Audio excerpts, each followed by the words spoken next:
অন্যায় চক্রান্তের জাল ছিঁড়ে একদিন সত্য প্রতিষ্ঠিত করার প্রতিজ্ঞা করলো কুসুম। হ্যাঁ বন্ধুরা, ভিডিওতে লাইক দিয়ে দেখতে থাকুন। যে মুহূর্তে কিনা কুসুম সরকার বলতে থাকে যে থামুন এবার ইন্সপেক্টর, আপনারা থামুন, আমি আপনার কাছে হাত জোড় অনুরোধ করছি, ঠিক সেই মুহূর্তে যখন কিনা এক পর্যায়ে মীনাক্ষী বলতে থাকে যে সত্যটা সবসময় তেতোই হয়, শুনতেও ভালো লাগে না, কিন্তু তার সত্ত্বেও কুসুম তুমি তো এবার রীতিমতো ফেসে গিয়েছো। এবার ইন্সপেক্টরও তো রীতিমতো দিদি বলে দিল সমস্ত সত্যটা, যে কুসুমই রীতিমতো সমস্ত কিছু করিয়েছে, তার সত্ত্বেও তুমি কেন কুসুমকে এখনো পর্যন্ত এই বাড়িতে দাঁড় করে রেখেছো, সেটাকে আমি বুঝতে পারছি না। ঠিক সেই মুহূর্তে কুসুম যখন কিনা বলতে থাকে যে আপনি যে সমস্ত কথাবার্তাগুলো বলছেন এটা আপনি জেনে বুঝে বলছেন তো, নাকি আপনাকে দেবলীনা ম্যাডাম টাকার প্রলোভন দেখিয়ে সমস্ত কিছু বলতে বলেছে? বলুন তো, আপনারা কেন মিথ্যে ফাঁসানো আমাকে চেষ্টা করছেন? বলুন তো, আপনারা কী প্রমাণ করতে চাইছেন যে এই সমস্ত কথা বললে আমার দেবীমা এবারের লোকেরা বিশ্বাস করে নেবে সমস্ত কিছু নিয়ে? ঠিক সেই মুহূর্তে যখন ইন্সপেক্টর বলতে থাকে যে দেখুন, সত্যটা যেমন কিনা তেতো হয় শুনতে, কিন্তু তার সত্ত্বেও আপনি যদি মনে করেন যে আপনি ক্ষমতার প্রভাব খাটিয়ে আপনি আমাদের বিরুদ্ধে যে সমস্ত মিথ্যা অভিযোগগুলো আনছেন সেগুলো আমাদের কাঁধে চাপিয়ে দিলে আপনি সত্য প্রমাণিত হয়ে যাবেন, তাহলে সেটা কোনোমতেই হবে না। কারণ আপনাকে একটা কথা জানিয়ে রাখছি,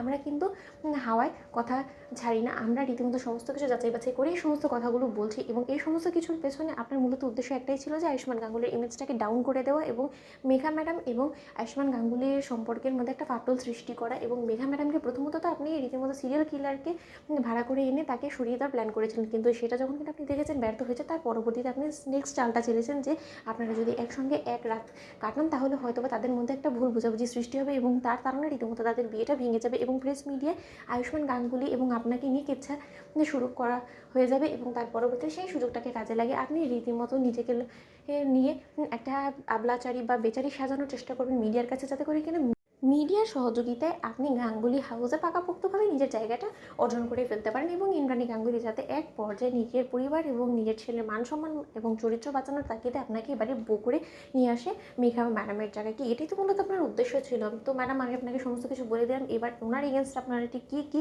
চার্জেস এনে ওনাকে রীতিমতো শাস্তির আওতায় আনতে চান আমাকে শুধু সেটা জানাবেন। ঠিক সেই মুহূর্তে এই কথা বলে যখন ইন্সপেক্টর সেখান থেকে চলে যায়, ঠিক তার পর মুহূর্তেই মেঘা বলতে থাকে যে ওয়ান্ডারফুল, ওয়েল ডান ইন্সপেক্টর, আমি তো কোনোদিনও ভাবতেও পারিনি যে এতটা ভালো আপনি রীতিমতো অ্যাক্ট করবেন, কিন্তু তার সত্ত্বেও যা কিছু করেছেন তার জন্য সত্যি আপনি একটা ট্রিমেন্ডাস জব করছেন এবং তার জন্য তো আপনাকে একটা ভালো পাওনা দিতেই হয়। ঠিক সেই মুহূর্তে যখন কিনা ইন্সপেক্টরের সঙ্গে গার্ডেনে দেখা করে রীতিমতো মেঘা এবং বলতে থাকে যে সত্যি ইন্সপেক্টর, আপনাকে যেরকমটা বলেছিলাম তার থেকেও দ্বিগুণ পরিমাণ আপনি ভালো অভিনয় করেছেন। ঠিক এই কথাটাই যখন কিনা কাঁদতে কাঁদতে এক পর্যায়ে কুসুম সেখান থেকে দৌড়ে ঘরে যাওয়ার সময় শুনে ফেলে, ঠিক সেই মুহূর্তে কুসুম বলতে থাকে যে তার মানে মেঘা ম্যাডাম এই সমস্ত কিছু ইন্সপেক্টরকে টাকার প্রলোভন দেখিয়ে আমার এগেনস্টে করিয়ে আমাকে ওই বাড়ি থেকে তাড়ানোর ব্যবস্থা করেছে। কিন্তু মেঘা ম্যাডাম ও বাড়ি ছেড়ে আমি দূরে চলে এলেও ওই বাড়ির মানুষগুলোর জীবন থেকে আপনি আমাকে কোনো মতেই দূর করতে পারবেন না এবং ওই মানুষগুলোর চোখে আমাকে কোনোদিনও দোষী সাব্যস্ত করতে পারবেন না। আমি নিজেকে নির্দোষ প্রমাণ করবো, এটা কুসুম সরকারের চ্যালেঞ্জ। তো বন্ধুরা, লাইক কমেন্ট শেয়ার করে সাবস্ক্রাইব করতে ভুলো না।